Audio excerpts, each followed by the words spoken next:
Даже когда на равнинной части грязь и слякоть, горная Ингушетия встречает солнцем, восхитительными пейзажами и, конечно же, свежим воздухом. Одно из красивейших мест нашей республики – Ляжгинский водопад. Это чудо природы находится вблизи сельского поселения Джейрах, в 1,5 километрах от лечебно-оздоровительного комплекса Арамхи.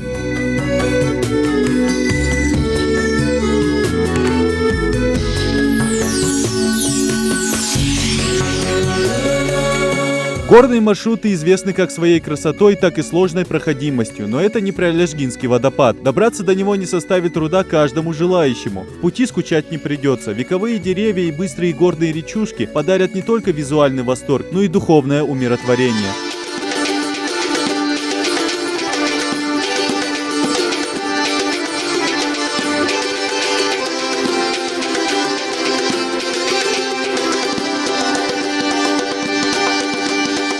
Вырвавшись из шумной городской среды, только наедине с природой человек по-настоящему отдыхает. Мостик, перекинутый через отток Ляжгинского водопада, служит ориентиром для туристов, ведь после переправы до цели рукой подать. Всего в Ингушетии 3 водопада, но именно Ляжгинский приковывает больше всего внимания туристов по ряду факторов.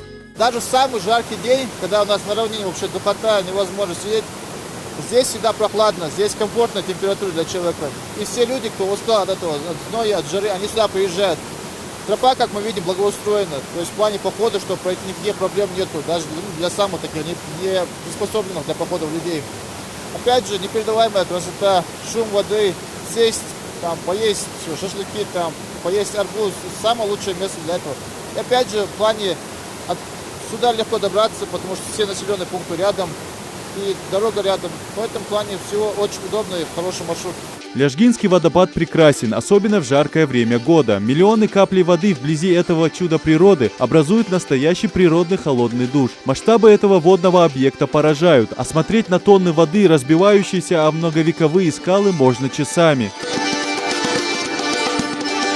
Ляжгинский водопад – одна из сотен частей незабываемой ингушской природы. В горах нашего края каждый человек получит массу эмоций, а также отдохнет душой и телом. Идрис Ижиев, Новости 24.